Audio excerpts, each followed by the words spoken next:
Hello મિત્રો, સ્વાગત છે તમારું આપણા યુટ્યુબ ચેનલમાં.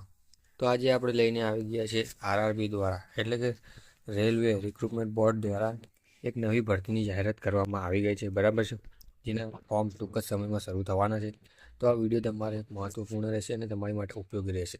તો આ વિડીયો તમારે સંપૂર્ણ જોવા વિનંતી, બરાબર છે. તો આરઆરબી દ્વારા રિક્રુટમેન્ટ બહાર પાડવા દેવામાં આવે છે, તો એની માટે આપણે ડિટેલ જોઈ શકીએ છીએ, બરાબર. ઓફિશિયલ છે અને ભરતી ખૂબ જ મોટી છે અને ઓછામાં ઓછી ક્વોલિફિકેશન 10 પાસ રાખવામાં આવે છે. તો વિડીયોમાં બન્યા રહેજો, કોઈ પણ જતા નહીં, બરાબર છે, અને વિડીયો પૂરો જોજો. તો આગળ વધીએ છીએ આપણે, ચલો. તો તમે જોઈ શકો છો આરઆરબી દ્વારા રિક્રુટમેન્ટ બહાર પાડી દેવામાં આવે છે. ગ્રુપ ડીની વેકેન્સી છે, બરાબર. 32,435 પ્લસ પોસ્ટ આપવામાં આવી છે, બરાબર છે.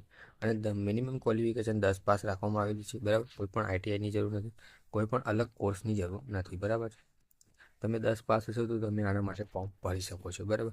તો વધારે માહિતી માટે આપણે આગળ વધીએ, ચલો જોઈએ. તમે જોઈ શકો છો જેની ઓફિશિયલ જાહેરાત કરી દેવામાં આવી ગઈ છે. રેલવેમાં 32,000 હોદ્દા પર ભરતીની જાહેરાત 4 દિવસ પછી ઓનલાઈન અરજી શરૂ, એટલે કે 4 દિવસ પછી, એટલે કે આપણે આજ વિડીયો બનાવી રહીએ છીએ એટલે 2 દિવસની અંદર તમારે ફોર્મ ભરવાની શરૂઆત થઈ જશે, બરાબર. તો આપણે જોઈએ છીએ, બરાબર. સરકારી નોકરીની તૈયારી કરી રહેલા યુવાનો માટે એક શ્રેષ્ઠ તક છે. રેલવેમાં 32,438 જગ્યાઓ પર ભરતી માટે જાહેરાતનામું બહાર પાડવામાં આવ્યું છે.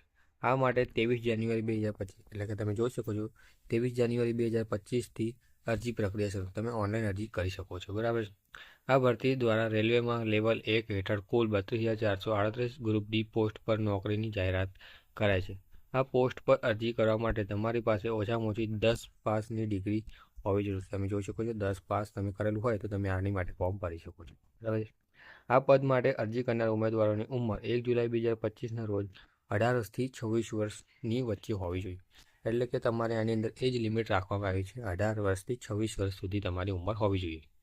26 વર્ષની ઉપર હશે તો છૂટછાટ લાગુ પડતી હશે, એ પ્રમાણે તમે ફોર્મ ભરી શકો છો, બરાબર છે. આ ઉપરાંત અનામત વર્ગમાં આવતા ઉમેદવારો માટે વય મર્યાદામાં છૂટછાટ મળી રહે છે, બરાબર. આપણે કહી દીધું છે. આ પોસ્ટ માટે અરજી કરનાર જનરલ, ઓબીસી અને ઈડબ્લ્યુએસ કેટેગરીના ઉમેદવારોએ 500 રૂપિયા ફી ચૂકવવાની રહેશે. એટલે તમે જો જનરલ કેટેગરીમાંથી આવો છો, ઓડબ્લ્યુએસમાંથી આવો છો, ઓબીસીમાંથી, તો તમારે 500 રૂપિયા ફી ચૂકવવાની રહેશે, ફોર્મ ફી. તેમજ એસસી તથા એસટી તથા ફિઝિકલ હેન્ડીકેપ કેટેગરી અને તેમના જ તમામ કેટેગરીઓની મહિલાઓની, એટલે કોઈ પણ પ્રકારની મહિલા હોઈ શકે છે, તે એને 250 રૂપિયા ફી ભરવાની રહે છે, બરાબર. એ લોકોને 50% છૂટછાટ આપેલી છે, બરાબર, ફીમાં. આ પોસ્ટ માટે પસંદગી 3 તબક્કામાં કરવામાં આવશે, જેમાં લેખિત પરીક્ષા સીબીટી મોડમાં લેવામાં આવશે, બરાબર. એટલે કે જો તમારે આમાં પસંદગી પામવાની આવે છે તો તમારે 3 પ્રકારની એક્ઝામ દેવી પડશે, બરાબર. એમાં પહેલી પરીક્ષા આવશે સીબીટી, એટલે કે કોમ્પ્યુટર બેઝડ એક્ઝામ ટેસ્ટ તમારે આપવી પડશે. એમાં તમે પાસ થશો પછી તમારે આગળ પ્રમાણે જાહેરાત કરાવી દેવામાં આવશે અને તમારે આગળની પ્રક્રિયા શરૂ થઈ જશે. તો આ હતી જાહેરનામું બહાર પાડી દેવામાં આવ્યું છે અને 23 તારીખથી શરૂ પણ થઈ રહ્યું છે ફોર્મ. તો તમને આમાં બધી માહિતી આપી દેવામાં આવી છે, કેટલી ફી ભરવાની છે, કેટલી લાયકાત આપેલી છે, બરાબર છે, અને પરીક્ષા પદ્ધતિ કઈ રીતે રહેશે અને તમારી ઉંમર સંબંધી બી છૂટછાટ બધું આપેલું છે.